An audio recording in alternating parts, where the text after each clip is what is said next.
Let me hear you say Crux, yeah! Crux, yeah! Let me hear you say Crux, yeah! Crux, yeah! Crux, yeah podcast. Crux Crawford. Crux, yeah podcast. And what is up again? Man, it is just me this week, and I'm here by myself recording the first and hopefully only only not that many of a solo episode here. And it's all my fault because I was supposed to have an episode that I did a couple weeks ago with Andrew Barton ready to go, and I was doing an update for my damn laptop and I accidentally deleted it. I had to delete a bunch of files because I'm a Mac person, because that's just what I use, and I don't know how to do anything, and it was saying my storage is full, and I've been having problems, dude, ever since I downloaded Big Sur. So all my Mac users out there, all my fellow Mac cult members out there that just run their life with iCloud and MacBooks and iPhones, and we just mindlessly have become drones of the Apple product, and we've been doing it so long that it's just ingrained in our DNA, and we don't know how to do anything else, so we just do whatever Apple tells us to when it tells us to. I was supposed to do the new update to Big Sur, which I did, and I feel like an idiot for doing it, man, because like the Catalina or whatever was the first, or not the first, but it was the other, the iOS before that, and that was fine. And now I'm dealing with this shit with Big Sur, and my laptop has been running weird ever since. And it like runs hot. The fan is always going, and it never used to run. Like the only time the fan on my laptop used to run is when I was running like 50 different things at once, which I hardly ever do. And now I'm just doing one or two simple things that I always did. And it just starts fanning up, man. I hit support up about it. Anyway, people are like, we don't need to hear about your computer problems, dude. But I had to, anyway, I was doing the update, and then I deleted a bunch of files because it said I didn't have any room left on my computer. And like an idiot, I moved a lot of important stuff to storage, but one of those things was the audio for the episode that I did. So I'm going to have him come back here and do my... come back here to my house and do the episode, do a redo on the episode. That is, the audio is lost forever. I still have the video, but the video sounds like shit, so there's no point. That's basically like losing the whole episode. You know what I mean? So there's no point. It's all good. I'll have him come back and do it another time. But yeah, man, what have I been getting into? Had a good weekend. Went out with the family. The wife and the little baby, met up with the in-laws because they just moved out here. So went to dinner over here. I actually went to this nice Italian restaurant on Saturday, man. It's the first time I've been there, and it's like a small town where we were. So I didn't think, I didn't have like high expectations. Not to say that I was like a snob about it. It was kind of an unassuming place, and we gave it a try. It was this Italian restaurant. The food was actually really delicious, man. I'm trying to remember the name of it. Fontella, it's, I don't fucking know. It was something, dude. I'm trying to remember the name. I can't. But they had some really good food. It tasted really good. But it was funny. It was funny though, because it was like they were getting ready for a party, like it was some kind of wedding reception or someone's big birthday party. They had like a bunch of tables and chairs spread out, and they're bringing in people. They had like the bar, the entrance to the restaurant was on the other side where the bar was. Normally you'd come in through the bar, you could tell. But they had that shut down because they were doing some kind of remodeling. So they made you come in through the patio. So you had to like walk through everybody that just coming in, parties of 2, 3, 4 people. You're walking through this big event, like with gifts and assigned seating and little name tags next to the seats. So you just walk through it, and you just have to like fucking disturb these people's like party or get together or whatever it was as you walk through. So I'm sure they love that, because every time you have these like random people just walking through. And so that was funny because everybody just gives you dirty looks like, what are you doing? It's like, dude, we're just trying to eat. I don't know what the fucking problem is, man. I didn't organize this, man. It wasn't me. But I don't know. It was cool though. We walked through, party of 4, well, 4.5, party of 5 if you count the baby, but party of 5 is that 90s show. So we don't want to do that. I don't know. I never watched that show. I was too young to really fully appreciate or understand that show. I was too young for the key demographic when that was on. So I never got into it. I think you had to be a teenager or older to understand that Party of 5 show when it was on. But yeah, man, we walked through, we sat down. The funny thing about this restaurant was you could tell. So I back in the day, I worked in a bunch of different restaurants. I was never a server because I never really was in restaurants for long enough. I was always treating it as just like a little job for extra money, and I didn't give a shit. It was while I was doing music, and it was just a side gig, or while I was in school, whatever. So I was like a host, and I was like a bar back and a bus boy. And I understand. I've never served. I've never managed a restaurant. My best friend does. He got deep into that and he hates it. Now he wants to get out of it. But he made it all the way up to management level for a long time. And I understand how restaurants work is my point. I understand the dynamics of it. So I kind of felt like I felt exactly where these girls that were running this restaurant were coming from, There was like a server that was a little older than the other servers there. They were all young girls, very nice people. The one that was a little older than the other girls, though, you could tell, I don't know if she'd been working there longer, but she definitely was either older and had more experience, or one of those. She was kind of calling the shots a little bit, you could tell. And she was like the most stressed out of the whole bunch. And you could just tell maybe somebody called in sick that day, or maybe they weren't prepared for the party. Either someone called in sick in the kitchen, like a cook or the chef or some manager, or maybe a couple servers called out because they were so short staffed and you could tell they're just running around. It took a while to seat us, which is fine, because I could tell that they were stressed out and spread too thin. And it was funny because we were sitting down at our table, and that same girl I was telling you about, the one that kind of seemed like she was calling the shots a little bit, just went over to the other one because the phone kept going off the whole time when we were about to get seated. The phone was ringing and ringing and ringing and ringing. And none of them had the capacity to answer it because some of them were getting ready for getting that party seated and started that was going on in that big room. And then on top of that, you had people eating in the main room, right, where we were getting seated. So there were servers waiting on those people already. There was probably about 4 or 5 tables already, and then us.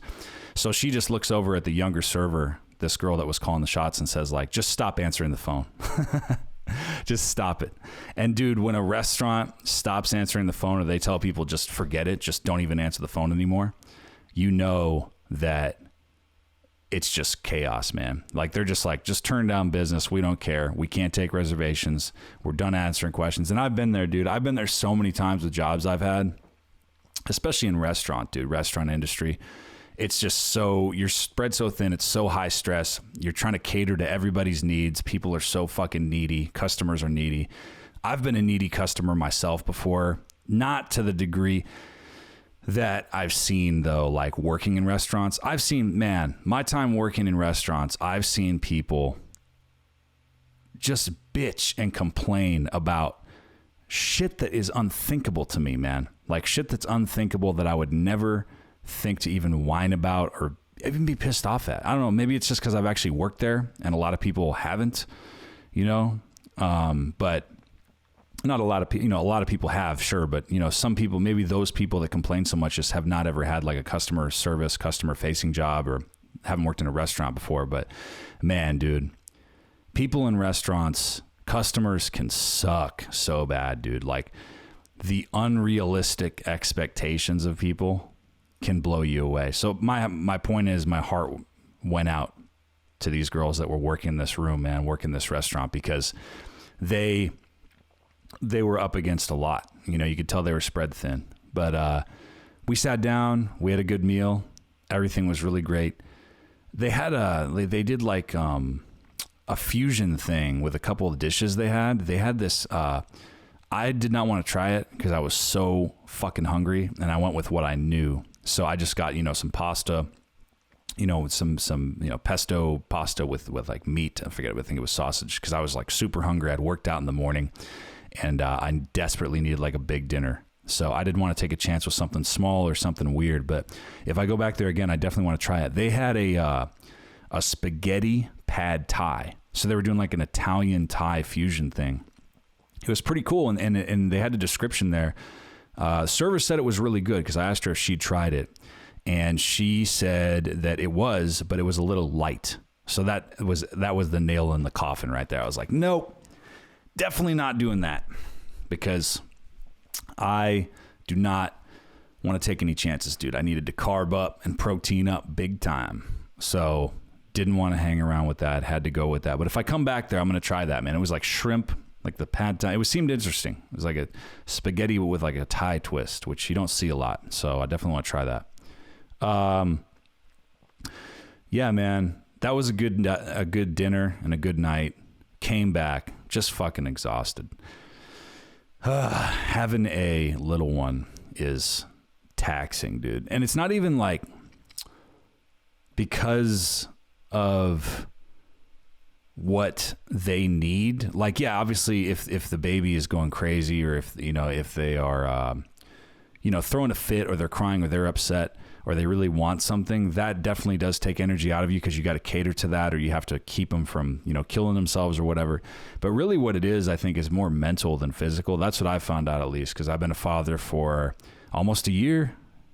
My little boy is going to be a year old in a month. He's 11 months old. And, what I've found is it's not necessarily like the physical labor of helping them. It's more just the mental stuff. Like, you're always worried they're going to kill themselves. You're always worried about like what they're going to get into, or what they're going to find, or what they're going to put in their mouth, or what they're going to eat. And that's the problem, is that you're always worried about it, and you're always keeping track of it. And I had friends who had kids before I had kids. They would try to explain that to me, and they always told me, like, you're just not going to understand until you actually have kids. And they were 100% right. And that's all I can say to my friends and anybody listening now that doesn't have kids yet. Once you have a kid, once you're a parent, there's like a psychological attachment to that kid that you can hear people explain it. Like, I heard people explain it before I had a child, and I could understand what they were saying, because I could understand a psychological attachment. I could understand the idea of what that was, right? But once you experience it, then you really know, like, you can hear about somebody that was like a prisoner of war, or somebody that had been in combat overseas, in the military, and like them talk about being shot at, them talk about being at war, them talk about seeing people die. And you can understand that's a traumatic experience, and you can understand, damn, man, you must have really gone through some shit, and those images must be implanted in your head. But you really don't know what it's like, or what those images are, or how you experience it until you've been through it, right? So it's one of those things. And man, that mental toll that it takes, it just makes you tired. It just makes you tired, dude. Like, you just lose. It's like all of a sudden I realized after that dinner, I was like, oh man, we're going to go home and we're going to get him. I was thinking about all the things I had to do. Like, I had to, get him out of his clothes and get him cleaned up, and I was going to give him a bath, because I'm gone. I'm doing comedy, I'm working, I'm doing all kinds of stuff throughout the week. So my wife takes care of him a lot. So I try to jump in whenever I can and give him a bath, and try to, pitch in a little bit, give her a little break, be a dad as much as I can. So it's like I'm thinking, I got to take his clothes off, got to give him a bath, got to, brush his little teeth, got to get him all dried up. And then he hates getting clothes. He hates getting diaper changes and getting his clothes put on. Taking off is not a big deal, but putting on, laying him down and changing him and putting clothes on, he throws a fit, man. He hates to be just laying there doing that. And I was probably like that, when I was a kid too, or especially when I was a baby, but he hates it. So, yeah, I just did all that. And I'm thinking ahead. Even the thought is just making me tired, because I'd already like worked out super hard that day, been through the whole day, it's the end of the day at this point. And man, it's once I do it, I do it. It is what it is. You know what I mean? And it's fun. It's fun. I enjoy it too. But yeah, that's just kind of the funny thing, is it just takes a toll on your mind more than on your body. It's not as like physically tiring. You know, taking them up and down the stairs sometimes, you know, all day, every day, needing something new. Man, dude, it's tiring. And on that note, me and my wife talk about this all the time, man. I cannot even imagine what it is like to be a single parent, you know, either a father or a mother, let alone a single parent with multiple children, dude. Because it's hard even when you tag team out, even when you have a team, when it's you and your significant other, man, it's hard, dude. It's a lot of work, you know, it really is. It's fun. It's rewarding. You know, it provides a lot of happiness because, you know, we wanted a kid. We were ready for it. You know, we made a conscious decision. We're going to do that now. But, you know, it's still a lot of work, and God, I cannot imagine taking care of one kid by myself, let alone 2 or 3 or 4 or whatever. You hear these stories like she was a single mother that raised 5 boys on her own. It's like, oh my God, I do not blame her at all for being fucking insane. Dude, I cannot fucking imagine. Got to work on some music stuff today. After this little my unplanned solo session, man. I don't know. It's weird. This is my first solo episode, you know, so thanks everybody that's tuning in, listening to me talk about this shit. What else, man? Yeah, dude, I had that good weekend. That happened. And then I haven't really, man, I've been so busy running around. Normally I like to keep up with current events. I love listening to, it used to be The Hill with Crystal and Sauger. And then I switched over to Breaking Points. I became a premium member so I could listen to all their news updates and listen and watch their videos. But that's how I keep up with a lot of current events, you know, because I can listen in the car. It's no bullshit. It's unfiltered. It's completely unbiased, you know. But I have been so busy, dude. I haven't even had time to do that. You know, I'm just, you know, driving around. Well, that's not true because I drive around a lot, you know, to do comedy and for work and all kinds of stuff. So I could have listened there. It just didn't occur to me because I had other shit going on. I'd take calls. What are you going to do?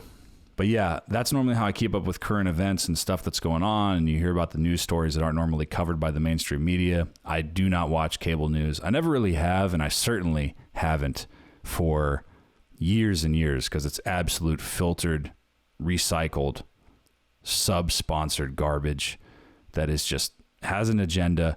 It's you know, whatever it is, whether it's to the right or to the left or to this or to that, or, you know, it's just fucking stupid. It's pointless, you know.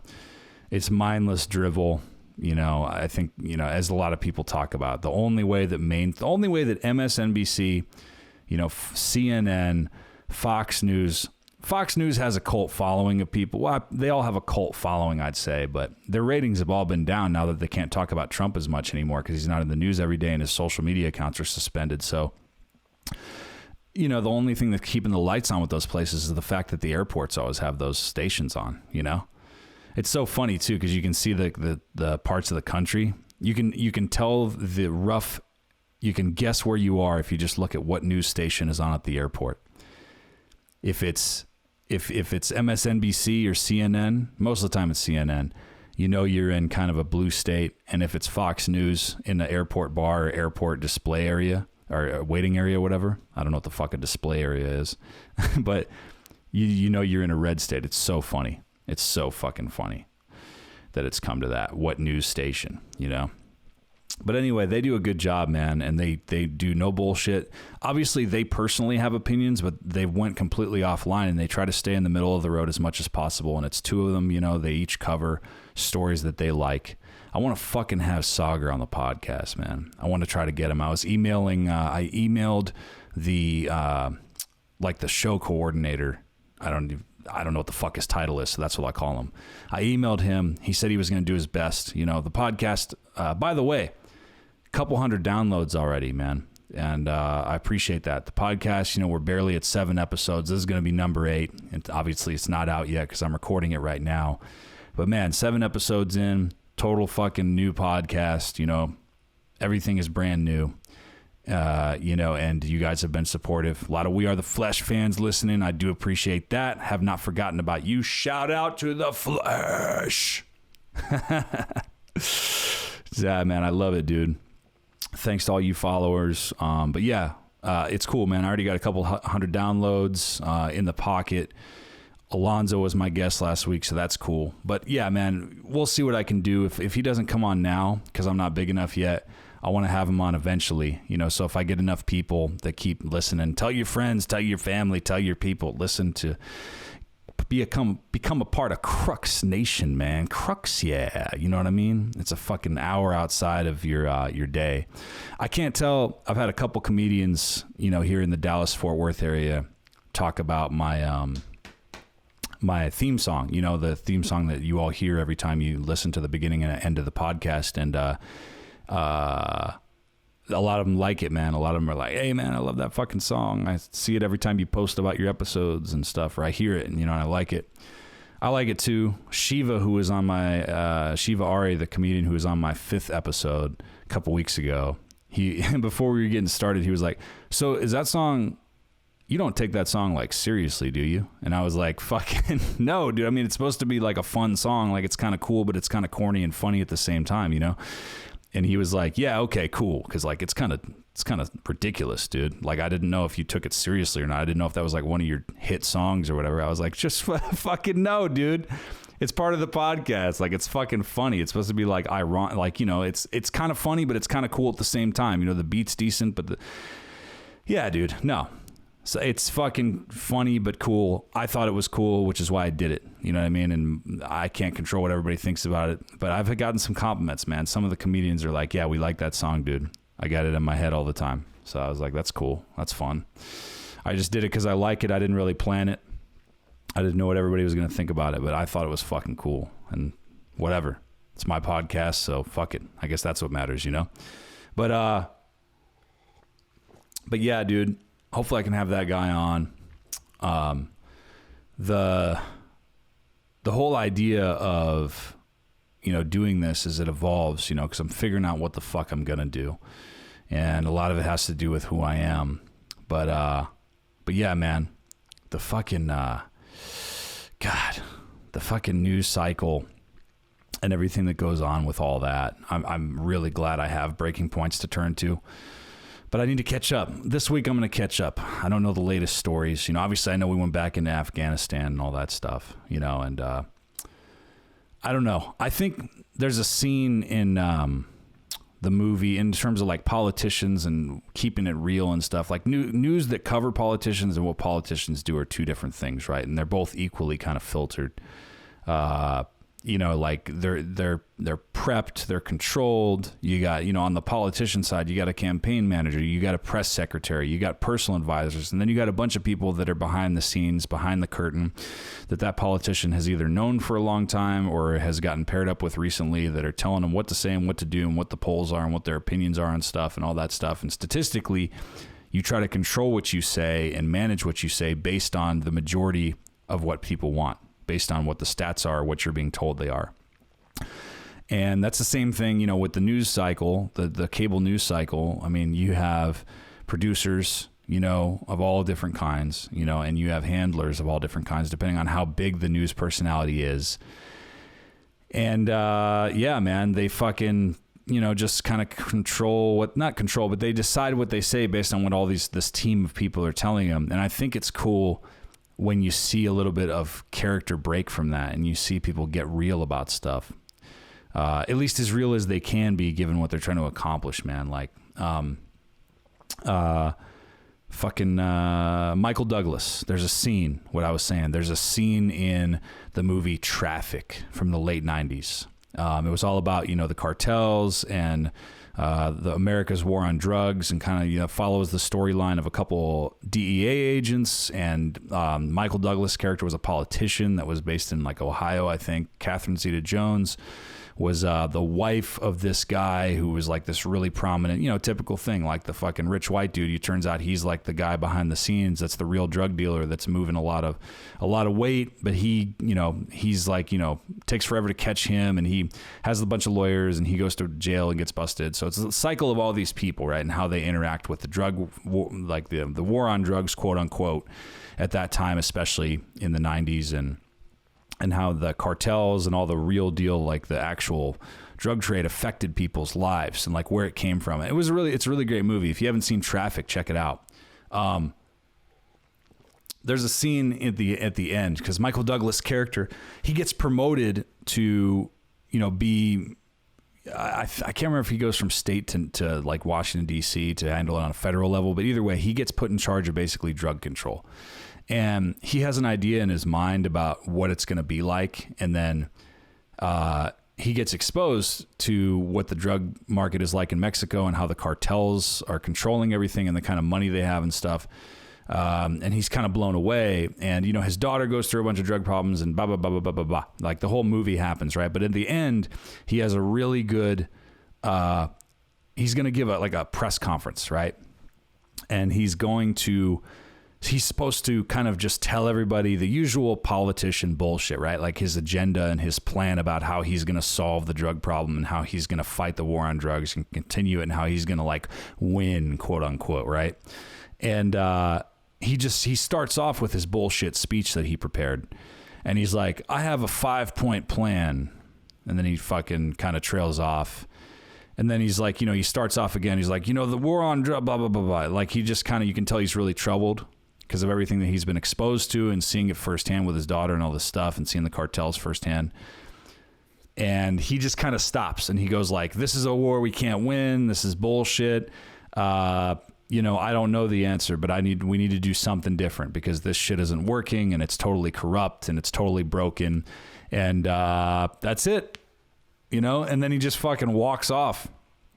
And it's just so good, man, because it's like, that is so true. He broke his political character, right? And he just fucking, his character broke character in the movie. And just fucking was like, hey, I don't know. The shit's fucked up. And we're not doing enough. Bye. It was great, dude. And obviously that's a movie, but I feel like sometimes you see politicians have moments like that, even if they are trying to serve their own agenda or they're still trying to keep, if they were coached to do it, or who knows? I mean, we don't see what's going on when the cameras are turned off and the tape recorders aren't running, right? But, at least most of the time. But I think there have been moments, like I think Bernie Sanders is pretty close to that as a politician. I think he's consistently as close as it comes to just, regardless of whatever your political beliefs are. Some of his policies I agree with, some I don't. But I feel like when you listen to him, either talking to somebody or being interviewed or giving a press conference or a speech, I really feel like he is being himself. And he's really trying to give an unfiltered answer to an issue. When he's trying to campaign and he's running for president and stuff like he has a couple times, sure, he's going to have handlers. He has an agenda. He has a press secretary, or not a press secretary, but he has, campaign managers and stuff. I'm sure he has a press secretary at the state level, but either way, he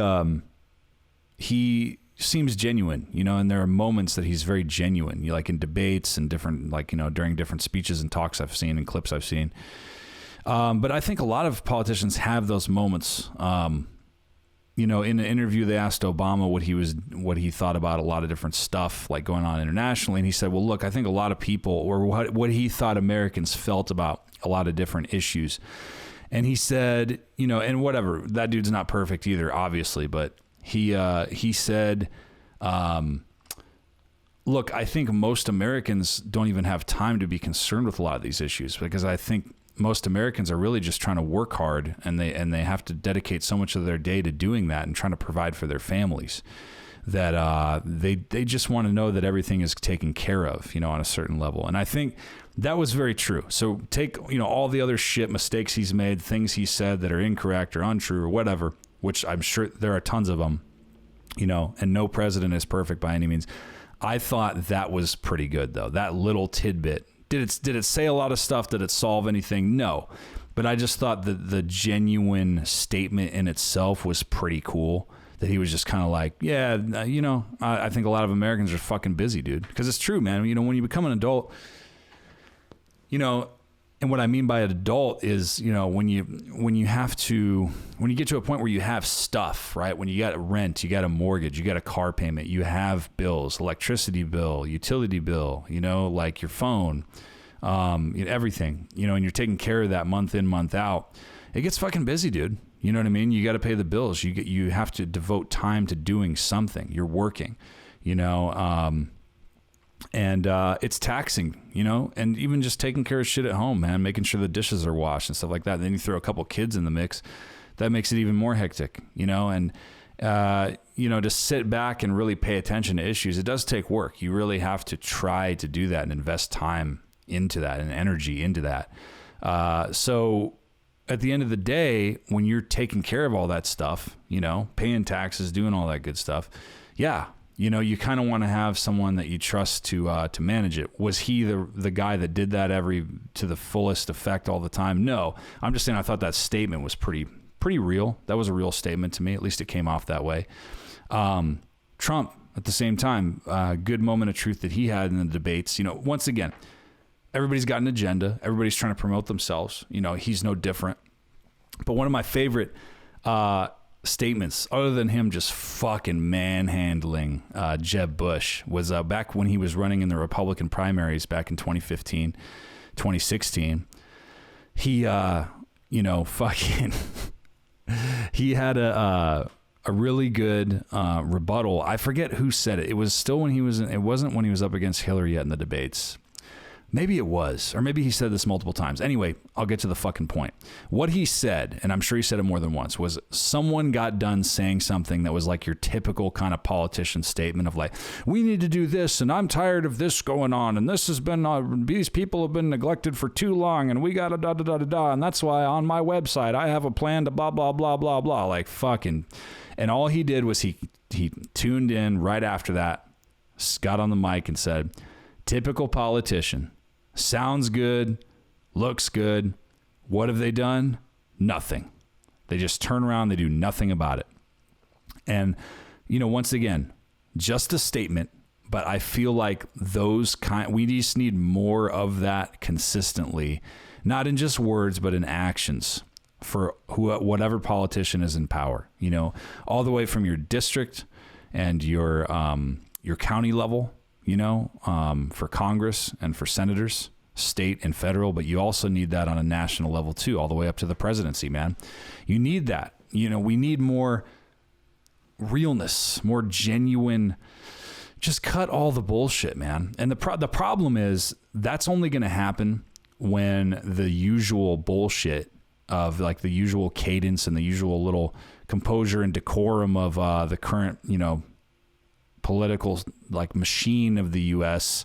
Doesn't work anymore, and people don't buy it. Millions and millions and millions of people still buy that shit now, and that's the problem, is that you can still get up there as a politician and say a bunch of drivel, and if you get enough votes to stay elected and creep by, you can wait till your term is up, and then you wait till it's over, and you get endorsed by some corporation, get put in their pocket, whether it be in China or here, getting on the board somewhere because of the political position you held.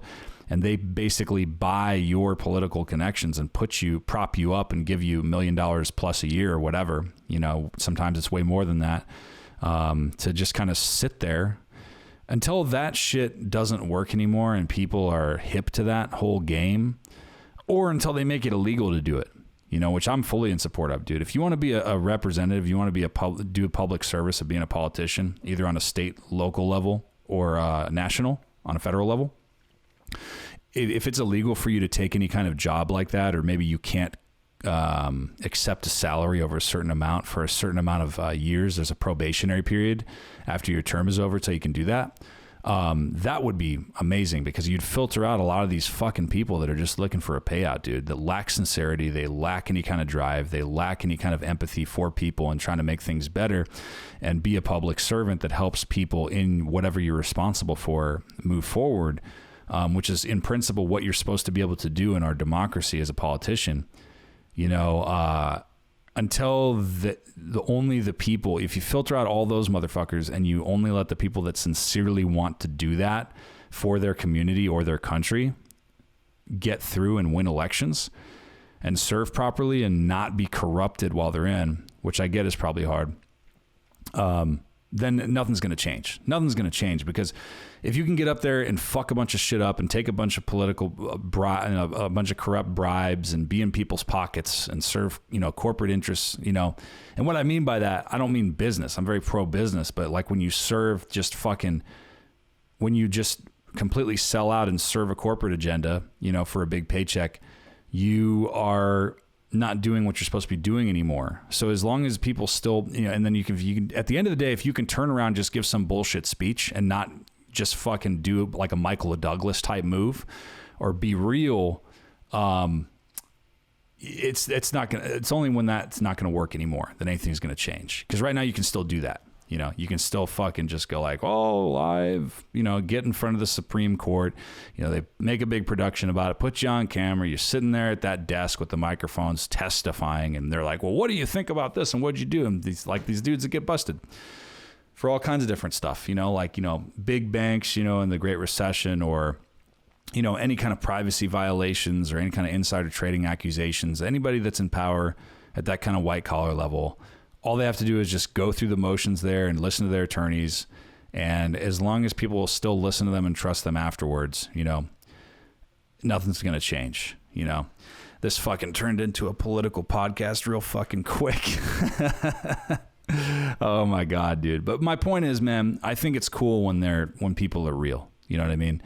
And they break away from that. And I think my generation, all the millennials out there, and then you got Gen Z right behind us, I think that's becoming kind of more of an expectation as things go on and the years go on, and like people that are and were young over the course of the past, people that were, in elementary, middle, and high school during 9/11. I think as these people, as me, people that are within, like a 10, 15 year, range of me, as we become adults that have things like houses and we pay attention to stuff and we pay taxes and get jobs, and raise families, I think that's going to be more of an expectation. I do have faith over time that expectation to kind of cut the bullshit and get to the point is going to become more and more mainstream. I think it has quite a bit, has become that way more so over the years. I can remember a time when it was definitely less like that. And I think now it's become more real. People need to get to the point more and talk about what they're actually going to do to help people. It needs to progress more, but I think that it's happened that way.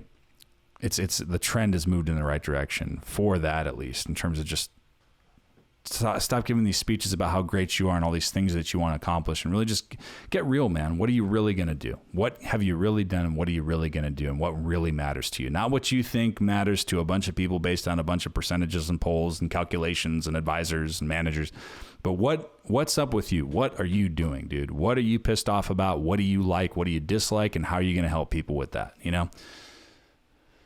I think that's the only way that things are going to actually progress and get better, dude. But, yeah, I don't know, dude. I can't remember. I don't go to movies anymore because, when you have a baby, it's not a good idea to take a baby to the movie because they're not going to understand it. That's what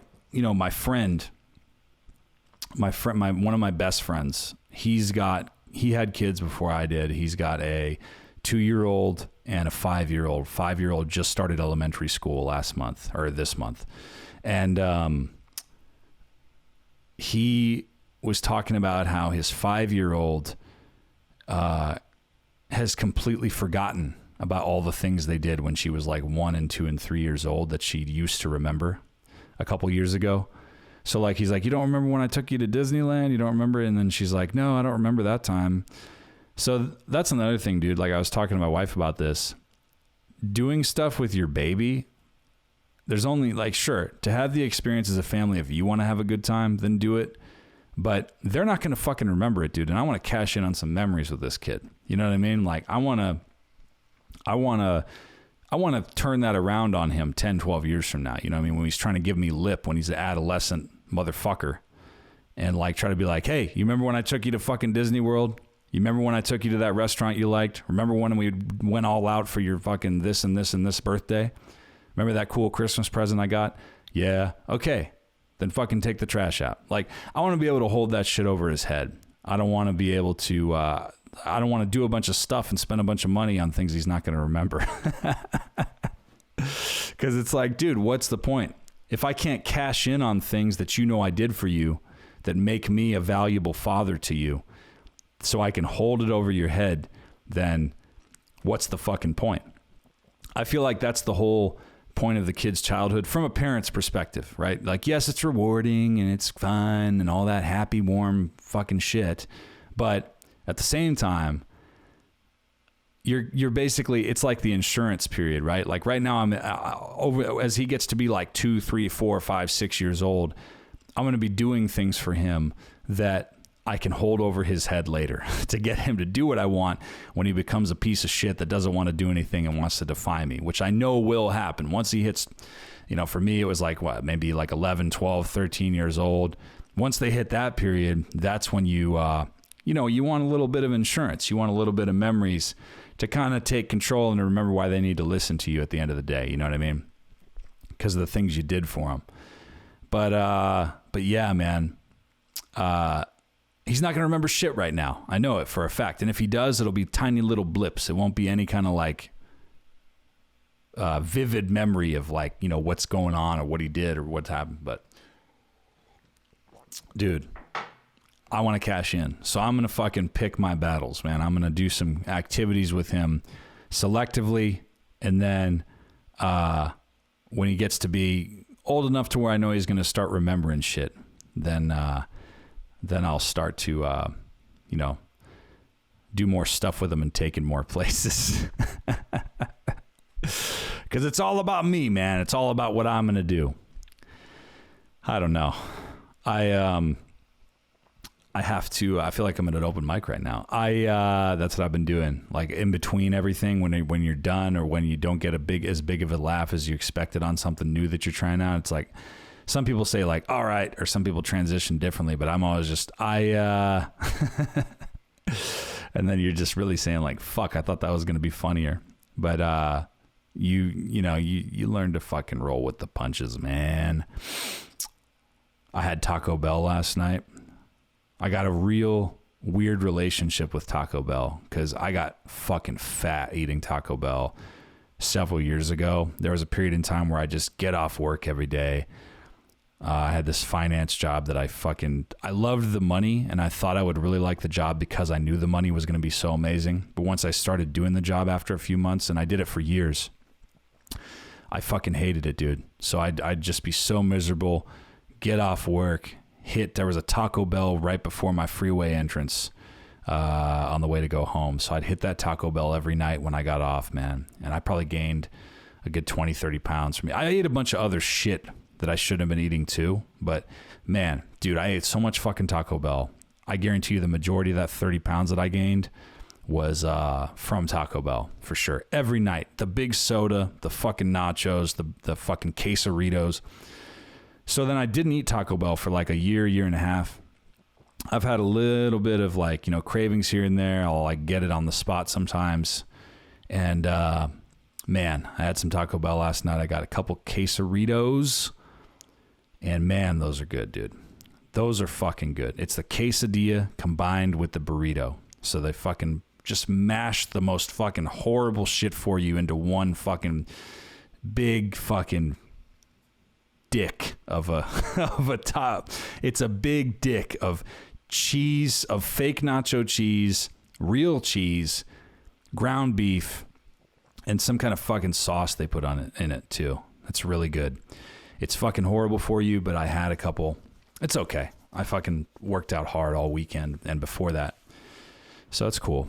It was different. And at that time I wasn't exercising at all either, dude. So it was like I was just eating shit on shit on shit night after night.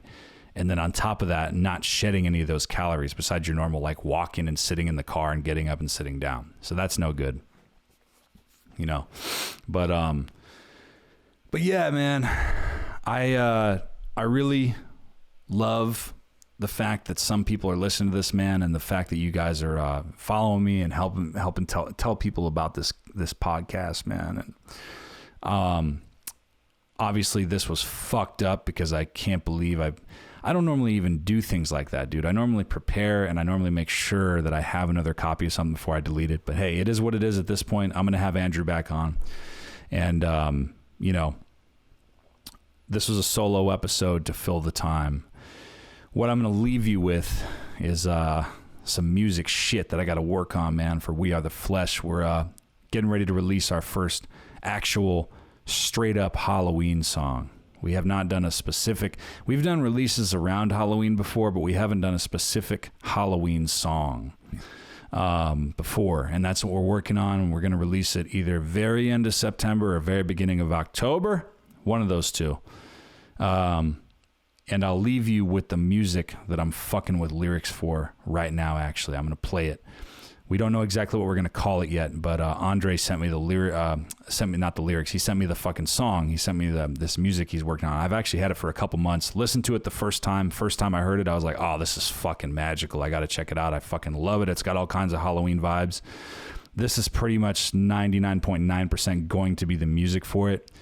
It might get rearranged, but this is what I'm gonna be working on right when I get done with this shit right here, and I'll play out with that for you all so you can hear it. But yeah, I'm gonna get to work on that right now. Got to get that done. Then I got to get back to doing a bunch of other shit I got to take care of today. But once again, I do appreciate all of you for being a part of Crux Nation. Let's keep it growing. Tell people about the podcast. You can watch the video version on YouTube if you're listening right now and you want to subscribe for video as well. And then if you're watching it, which no one fucking watches the YouTube channel yet, but it's brand new. I just put the videos up. So help get me some subscribers for that too, man. And we'll keep it rolling. In the meantime, keep listening. I will talk to you all next week. Crux Nation, Crux, yeah.